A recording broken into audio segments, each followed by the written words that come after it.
Happy Sunday, everybody. Happy Sunday.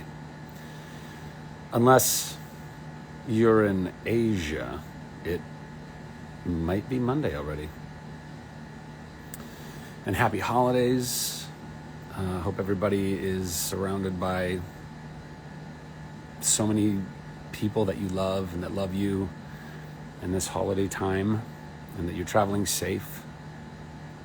Hello, everyone. By the way, I've said it before and I'll say it again. I'm just so grateful for all of you. Like the fact that I'll hit live on a button and you guys just show up. It's a miracle. It's a technological marvel, and it's a miracle. Well, listen. It's going to be a short one today. But it's one that I've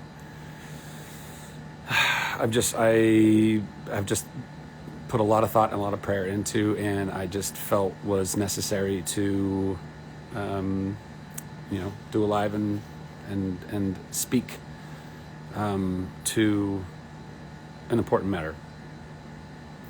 The last live I did, I talked about a lot of things. As you guys, if you follow me, you know I will do these lives in a stream of consciousness.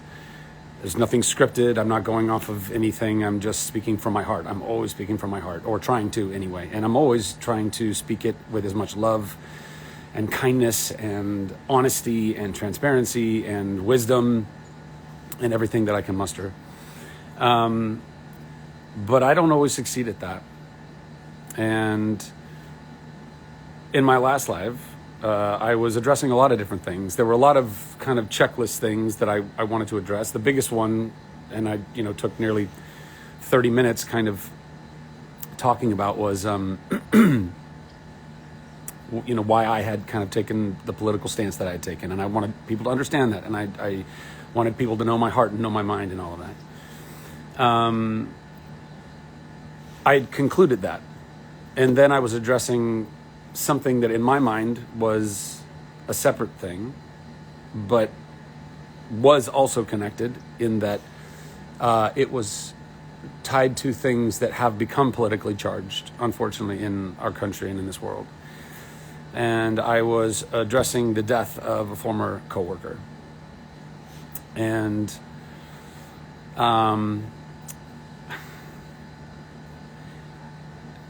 foolishly, I made a lot of assumptions. I assumed that I was speaking only to the people that were watching me in that moment. And anyone who would take the time to watch this live, watch 30 plus minutes of it later on to see what I was saying.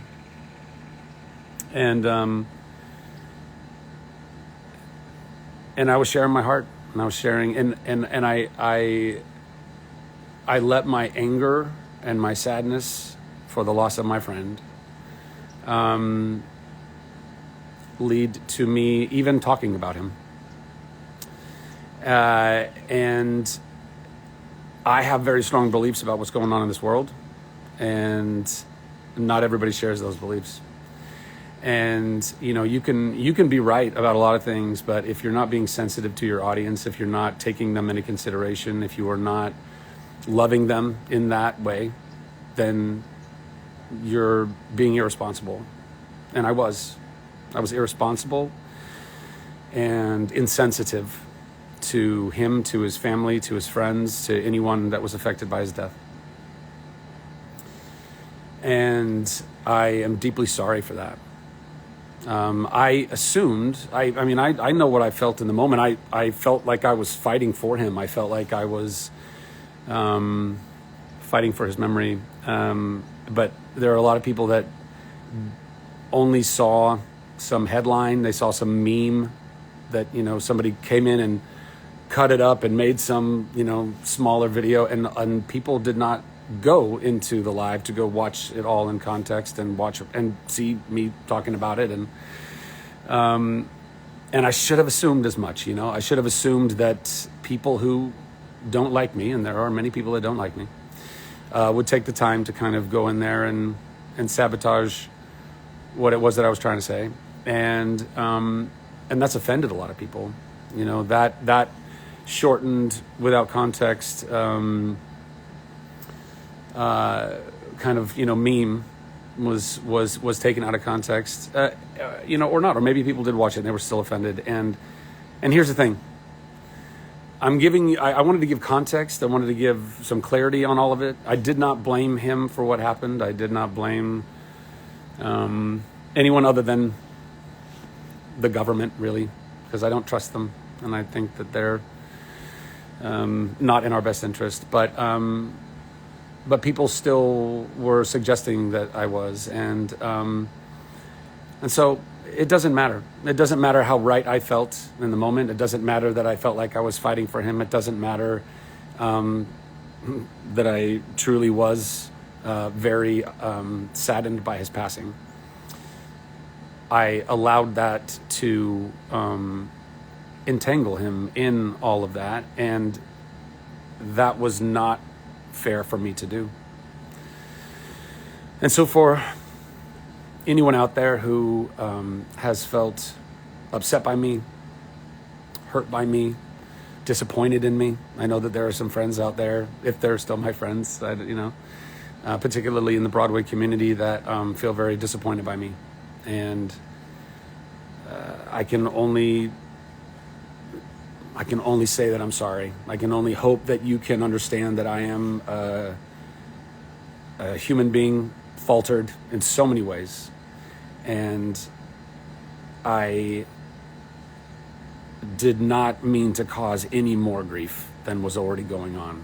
And I hope that you can see it in your heart to have grace with me and mercy with me and forgiveness with me. And if you don't, that's okay too. You are on your journey.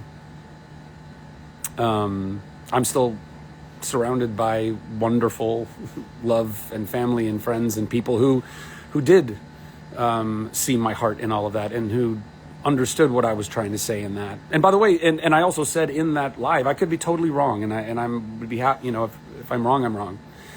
But none of that matters. And by the way, and I think that's really what the most important thing I wanted to kind of get across in this live.